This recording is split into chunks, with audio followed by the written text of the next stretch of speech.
કેવો પ્રયોગ કર્યો કે આપણું મનોબળ ઉકામ ઘટે, શરીરમાં મનોબળ ઘટાડવાવાળી વસ્તુ કઈ આપણે આધ્યાત્મિકમાંથી દૂર રહી.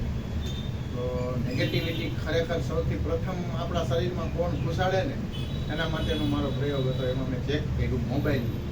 તો તમે જોવા હારિયા બે ભેગા છે અને આ મોબાઈલ પડ્યો મારો, એની પાસે હું પાછો લઈ જાઉં છું તો તમે જોઈશો કે હારિયો એટલો બધો બે ક્રોસ થઈ જાય છે. સરખા પકડી લો પ્લીઝ, કેમ કે પાસે લઈ જઈશ ને તમને ખ્યાલ આવી જાય. ફળિયા ખરેખર છૂટા પડવા જોઈએ, એમને બદલે મોબાઈલ પાસે જતા જુઓ આટલી ચડી જાય. આટલી નેગેટિવિટીની ઉર્જા આમાં થાય છે. પછી જેવા હું આમ દૂર લઈ જાઉં એટલે એની ઓરામાંથી બહાર આવે. ટૂંકમાં કોઈ પણ વસ્તુની ઓરા હોય, આ ઓરા ચેક કરવાનું છે. જો આ છૂટા પડી ગયા, હવે માની લો કે હું પાછો લઈ જાઉં મોબાઈલ પાસે તો જુઓ તમે ખબર પડી જશે બધાને આ ક્રોસ થઈ ગયું. ખાલી મોબાઈલથી કેટલું દૂર છે તો એટલે આટલી નેગેટિવિટી સૌથી પ્રથમ આપણને મોબાઈલ પોગાડે છે. એટલે આપણે મોબાઈલથી હવે કેમ દૂર રહેવું એ વિચારવાનું. મારું રિસર્ચ જે હાલે છે હજી ઘણી વસ્તુઓ ઉપર હાલે છે. બાળકોને કેવો ખોરાક ખવડાવવો જોઈએ બરાબર છે અને કેવો ન ખવડાવવો જોઈએ.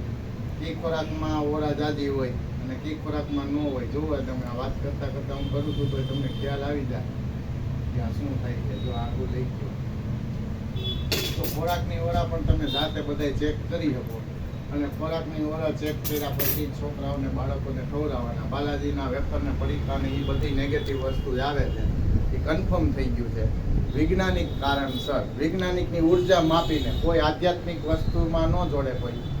વૈજ્ઞાનિક કારણ જે જોઈશે આપણું મનોબળ ઘટાડવાવાળા મોબાઈલ અને જે તે આવા વેફરના પડીકા આવે એ આ બધી નિશ્ચિત હોય. એટલે કોઈ પણ ખોરાક ખાવ તો બને ત્યાં સુધી કાચો ખોરાક કઠોળનો એનો ખાવ એની અંદર ઓરા હોય. તમે કઠોળ પણ અહીંયા મૂકો એટલે એની ઓરા. એના પ્રયોગ અમે આગળના વિડીયોમાં મોકલશું. તો કઠોળ ખાવાથી પણ સારું થાય તો કઠોળ બને ત્યાં લગી કાચા ખાવા. જેમ કે મગ હોય કાંઈ પણ હોય અને કાચા ખાવો તો એની ઓરા માપશો તો એની વધારે હશે. પછી એને ચેકીને એની ઓરા માપશો એટલે નાની થઈ જશે. મતલબ આપણે જો ઉર્જાવાન બનવું હોય તો કોઈ પણ વસ્તુ જે ઓરા જેની મોટી છે એ ઓરાવાળી વસ્તુ ખાવી જોઈએ. અને આનો પ્રયાસ ખાસ કરજો. આ થયા પછી જ તમે સનાતન હારે જોડાવ, પછી જ તમે આધ્યાત્મિક હારે જોડાવ. તમારું માઇન્ડની મન બધું ત્યારે જ ફ્રી થાય. આ વિધર્મીઓ હોય કે જે કાંઈ પણ આપણા કહેવાય ને સનાતન ધર્મના વિરોધી લોકો હોય એને જ આ બધી વિકસાવી છે વસ્તુને. આજે એ નડે છે આપણને. મહત્વનું મોટામાં મોટું કારણ આ છે કે વૈજ્ઞાનિક રીતે હવે ભવિષ્યમાં જેટલું પણ અમે રિસર્ચ કરશું એ તમને હમું મૂકશું. પછી રિસર્ચ કર્યા પછી અપનાવવું તમારો વિષય રહેશે. અમે તો જે છે એ સચોટ વસ્તુ મૂકી છે કે આપણો સનાતન ધર્મમાં ઋષિમુનિઓ આ બધું આપણને મંત્ર દ્વારા કે બધા દ્વારા કહી ગયા હતા. તો આજે કોઈ એને સમજતું નથી, માનતું નથી.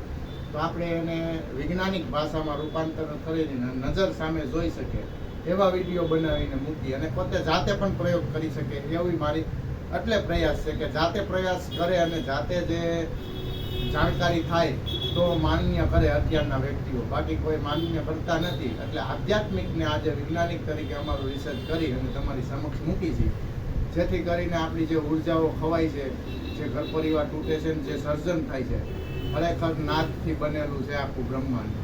ભગવાન કોણ છે એ તમને ખ્યાલ આવી જશે ધીમે ધીમે અમારા વિડીયો જોતા રહેજો. જય શ્રી રામ, જય કૃષ્ણ.